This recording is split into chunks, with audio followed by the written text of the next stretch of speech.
स्वार्थ तो अपने अंदर जुड़ना है, स्वार्थ कोई गलत थोड़ी ना है, खुद से जुड़ना ही तो स्वार्थ है। तो उस स्वार्थ को कोई देख रहा नहीं है और ऐसे स्वार्थ को लोग देख रहे हैं जो उनको कचरे में पहुँचाएँगे। तो स्वार्थ कोई बुरी बात नहीं है, स्वार्थी तो बनना ही चाहिए, लेकिन हकीकत वाला स्वार्थ तो पकड़ में नहीं आ रहा। तो गुरु भी उसमें हेल्प करेगा और थोड़ा जानने वालों की भी ज़रूरत है और नहीं जान पाते तो ऐसे ही भटकते रहो, इसमें क्या है, गुरु की क्या दिक्कत।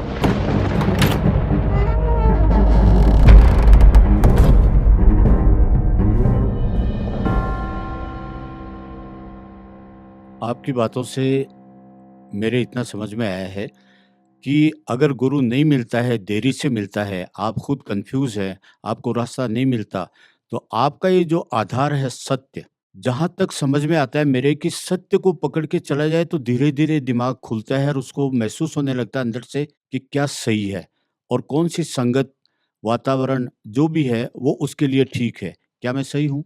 बिल्कुल आप सही हैं, लेकिन चक्कर ये है सर कि पकड़ नहीं पाता इंसान क्योंकि उसका दिमाग तो सांसारिक दुनिया में है। वो किसी गुरु को पकड़े भी तो वो उससे जवाब माँगता है। गुरु का कॉलर पकड़ के हिला देता है कि बता मैं सफल होऊँगा कि नहीं होऊँगा। उसने गुरु भी इसलिए बनाया है कि सांसारिक दुनिया में सफल होने का तरीका शायद यही होगा। जबकि आध्यात्मिक यात्रा अलग है। लोगों के दिमाग में घर कर चुका है कि जब ज़्यादा पैसे होंगे हम सब कुछ कर लेंगे। आप सब कुछ कर लेंगे लेकिन मृत्यु को नहीं टाल सकते। आप सब कुछ कर लेंगे लेकिन बीमारी को नहीं टाल सकते। आप सब कुछ कर लेंगे लेकिन भूख पैदा नहीं कर सकते। आप सब कुछ कर लेंगे, सब कुछ खरीद लेंगे लेकिन नींद नहीं ला सकते। आप कितनी नींद की दवाएँ खा लें, लेकिन रियल नींद तो रियल होती है। कितना शानदार आपका बेड हो, चाहे सोने का ही बेड हो, आप वैसा नहीं कर सकते। तो गुरुओं को भी फ्रीडम की आवश्यकता है, सामाजिक फ्रीडम उनको मिल नहीं पाती। जब गुरु अपनी निजी लाइफ़ में कुछ भी करता है, मान लीजिए मैं संविधान का पालन ना करते हुए सत्य का पालन करने लगूँ। जनरली लोग इनको एक मान लेते हैं कि किसी देश का कोई संविधान है, तो वही सत्य होगा। जबकि संविधान भी हर देश का अलग-अलग है, उनमें बातें लिखी हुई भी अलग-अलग हैं। तो यदि संविधान का पालन ना करते हुए हम कुछ भी चीज़ सत्य की कसौटी पे उतार के प्रैक्टिकल अपनी लाइफ़ में ले आएँ, तो तुरंत एकदम से हमारे ऊपर तलवार रख दी जाएगी। चाहे वो संविधान की बात ना हो, वो कोई एक मॉरल ड्यूटी हो हमारी कि पेरेंट्स का तो सहयोग करना चाहिए, पेरेंट्स से तो बहुत ऐसे विनम्र भाव से बात करनी चाहिए। अगर गुरु ने ये सिखा दिया या हमने ये सिखा दिया कि पेरेंट्स की उतनी मानो जितनी मान सकते हो। ऐसा नहीं है कि पेरेंट्स के पीछे लगे रहे और वो जो करने को आपको बोल रहे हैं वो करते रहें। तो फिर हमारे ऊपर चोट हो जाएगी कि ये तो कितने गंदे लोग हैं, ये कोई गुरु हैं क्या? ये तो पेरेंट्स के सामने विपरीत तरह से खड़ा कर देते हैं हमको। तो समझना पड़ेगा वाक़ई में कि हकीकत क्या है और ऐसे गुरुओं को सपोर्ट देना पड़ेगा। जबकि इस देश में दिक्कत ये हुई है कि इस तरह के जो गुरु हैं, वो हमेशा सूली पे चढ़े हैं, उनके फांसियाँ लगी हैं, उनको ज़हर पिलाया गया है, उनको इतना प्रताड़ित किया है ना जिसकी कोई हद नहीं। मतलब आप सोच भी नहीं सकते कि एक गुंडे बदमाश को, एक ज़ुल्मी को इतना प्रताड़ित नहीं किया जाता, बल्कि उसको बचा भी लिया जाता है और वो अपने तरीकों से बच भी जाता है। लेकिन ऐसे लोग जो रियल गुरु हैं, चाहे आप मेरे लिए भी सोच लेना, हमारा तो भविष्य ऐसा ही है, हमें तो नोच-नोच के खाएगी दुनिया, ये तो हमको भी दिखता है। लेकिन ये ठीक नहीं है और फिर मरने के बाद फिर लोग उन्हीं को ही सब कुछ मान लेते हैं, उन्हीं की पूजा करने लग जाते हैं। तो लोगों का तो मज़ा ही अलग है साहब। आज किसी को हीरो बनाते हैं, 2 मिनट में उसी को विलेन बना देते हैं, फिर थोड़ी देर बाद उसी को वापस हीरो बना देते हैं। देखा आपने? कितनी गहरी बात है। एक साधारण सा शब्द संगत, लेकिन सामने विराट संसार खड़ा रहता है, आप रास्ता नहीं ढूँढ पाते हैं कि मुझे कहाँ जाना है। कोई बाँह पकड़ के इधर खींचता है, कोई उधर खींचता है।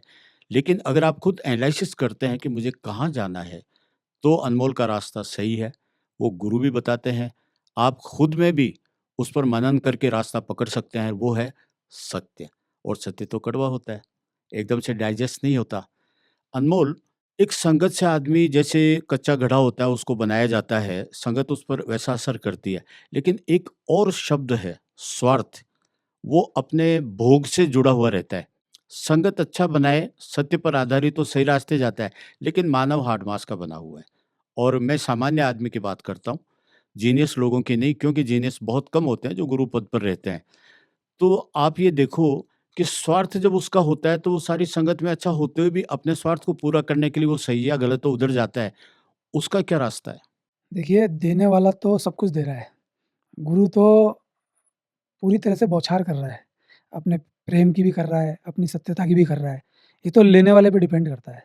अगर उसका स्वार्थ ही सबसे आगे है, तो फिर ऐसे व्यक्ति का तो कुछ नहीं हो सकता।